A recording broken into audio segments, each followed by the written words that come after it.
Well, hello, ladies and gentlemen. This is Joe Garcia with the Truly Odd Podcast.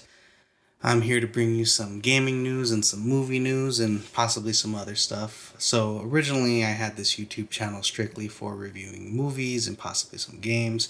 Haven't been uploading for about 8 years now because I got busy with school and work and things like that. But I decided to spend at least an hour a day to try to bring you guys some news that interests me in the video game world and in the movie world.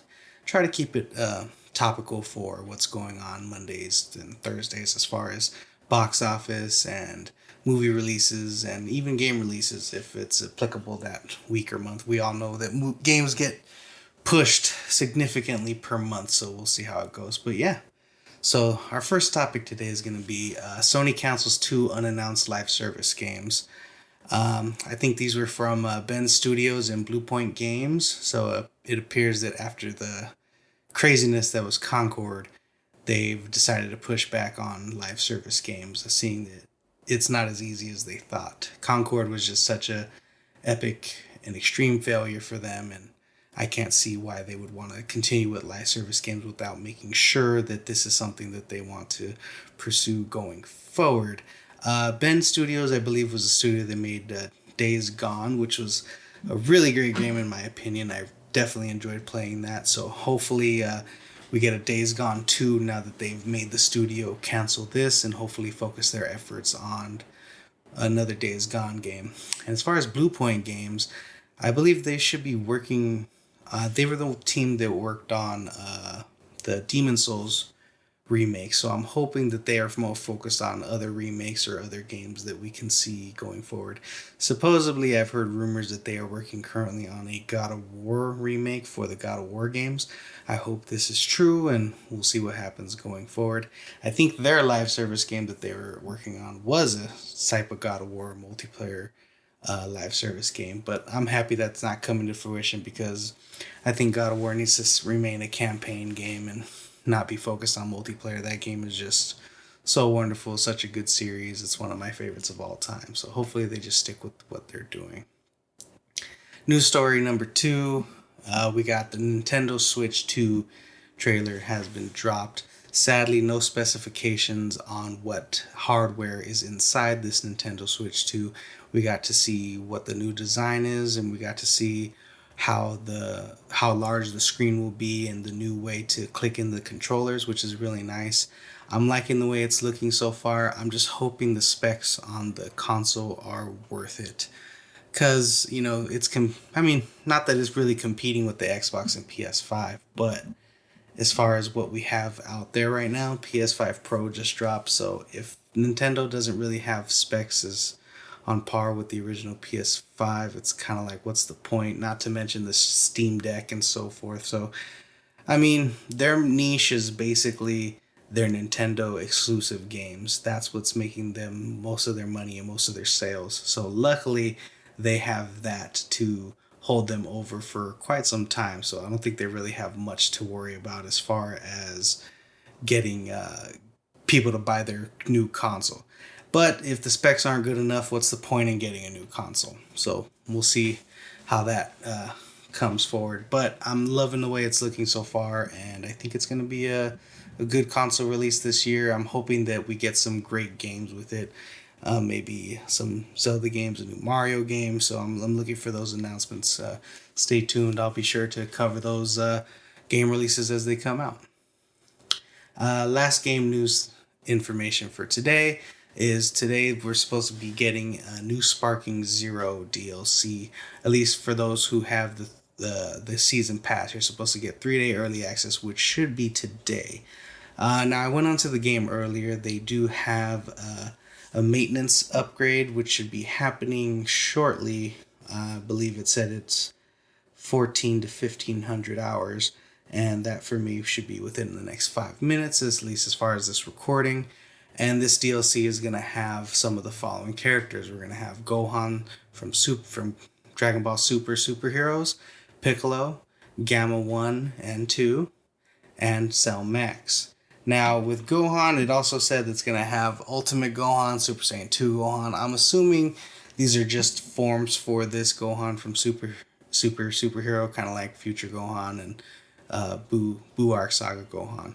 But Piccolo's the one I'm mostly excited for because we're gonna finally get Orange Piccolo, also Giant Piccolo as well. So I'm really looking forward to seeing how these characters play. I'm not super competitive and into the whole leaderboard aspect of gaming, but I do enjoy playing with friends and playing online with some people just to get the hang of these characters. And I think Dragon Ball Sparking Zero has been a really awesome game from Bandai Namco, and seeing that we lost Akira Toriyama last year, it's really nice that a game like this could come out so we can all appreciate his work and all the work that he's putting into it. Not to mention, soon we'll be getting some more characters from Dragon Ball Daima.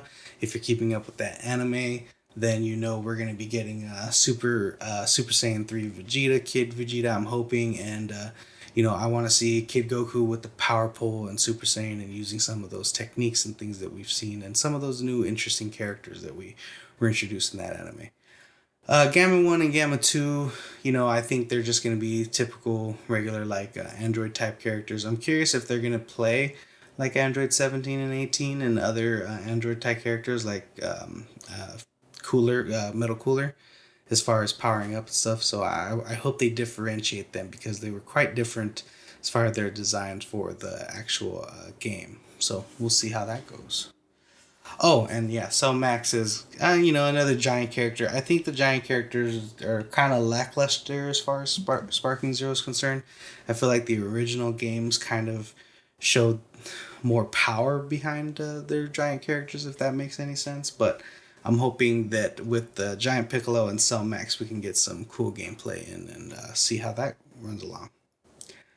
But yeah, that's most of the things I wanted to focus on as far as games. If you guys want anything to talk about or any news you'd like me to cover, my opinions on things, I have worked in the game industry as a QA analyst engineer for the past 10 years, so I do know quite a bit of aspects as far as the video game industry, as far as production is concerned. So if you're curious about anything, please leave comments down below, and maybe next time or next episode I can give you guys some insider information as far as how development goes for those platforms. Moving on to some movie news. It is Monday, so I decided let's go with some box office information. This past week's box office, the winner of the weekend is One of Them Days. This is with Kiki Palmer, and I forget the other lady's name, but their weekend estimate is 11.6 million.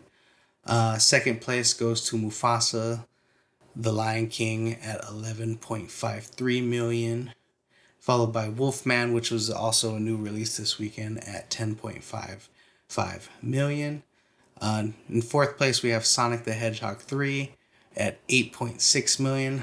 For me, Sonic the Hedgehog was an absolutely wonderful adaptation for Sonic. I love this movie. I've loved the series so far.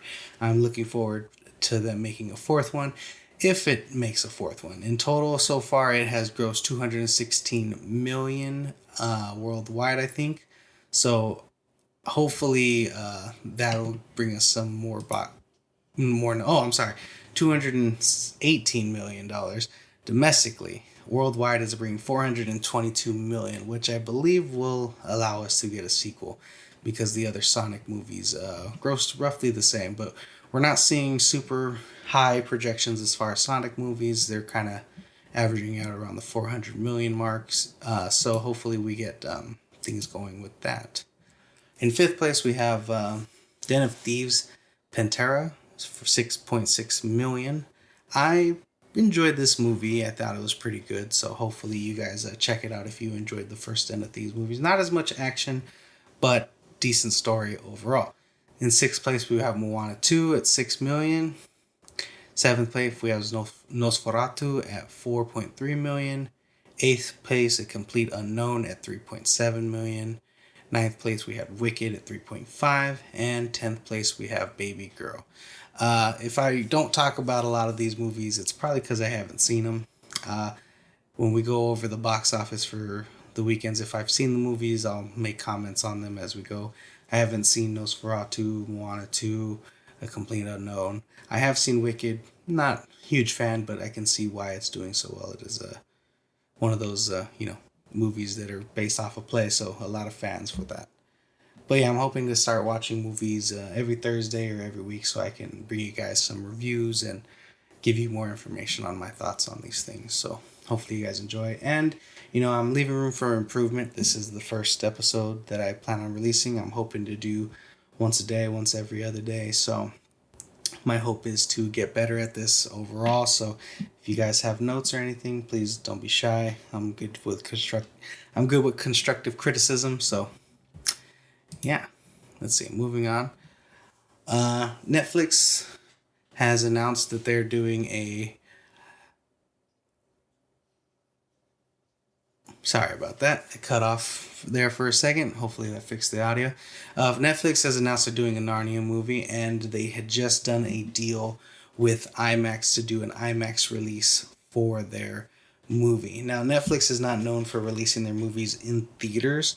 I think only a couple movies have done so, like Glass Onion, A Knives Out story, which I loved that movie. And I think Netflix is really missing out on doing releases. They can be a big studio, they have decent movies and decent people that they're working with. A lot of professionals like to work with them because they aren't afraid to put a lot of money behind these big projects. But a lot of people don't want to work with them also because they won't put their movies into theaters, and these movies are made for theatrical release. So the hope is that this studio, gets their head out of their asses and decides to release these movies into theaters.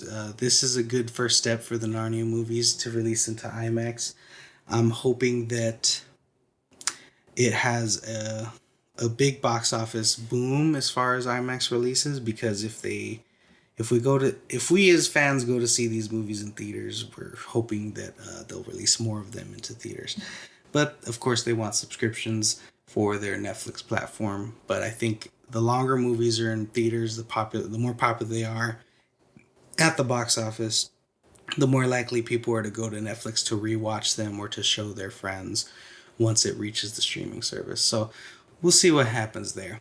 But as far as the Narnia movie, I think it's going to be good. We have the director of the Barbie movie directing these movies, and she's a wonderful director. I also think she directed I, Tonya, if I'm not correct. Matter of fact, I have a computer right here. Let's look this up. Why don't we?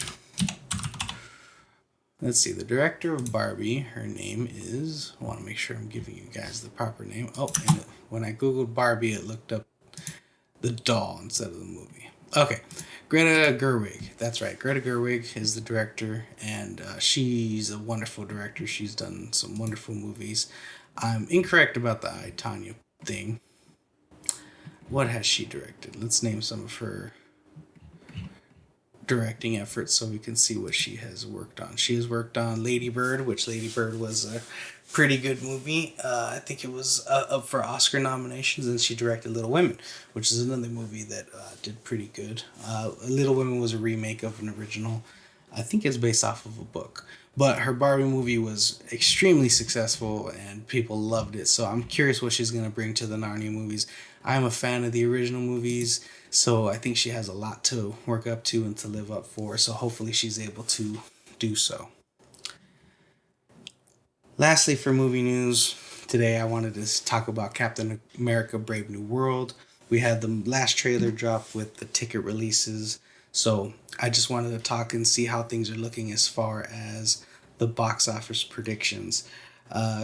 According to news sources, the box office predictions are between 86 and 95 million for President's Day weekend. And I think that's really good for this Captain America movie. Because if it makes this amount of money, a lot of movies wish they could make $50 million opening weekend.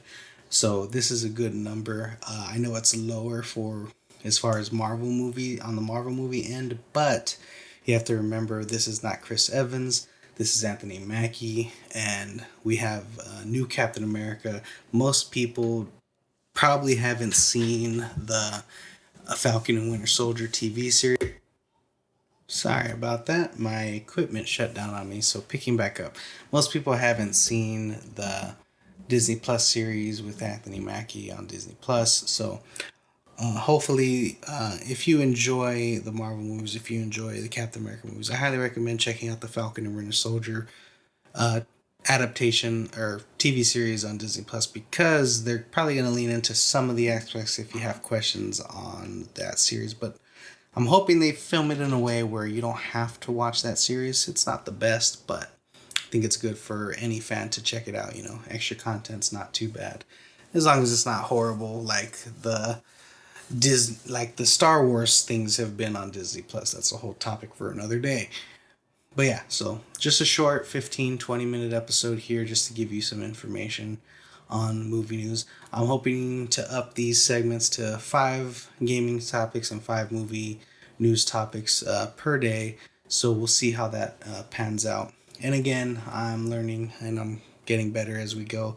So forgive me for anything that is lackluster, any mistakes. I'm hoping to improve over time, and hopefully you guys could follow me along for this journey to build a nice little podcasting community of video game and film lovers. And hopefully we can start eventually getting to the point where we're able to do live shows and so forth. But in the meantime, you guys have a lovely day. Thank you so much for joining me. See you next time.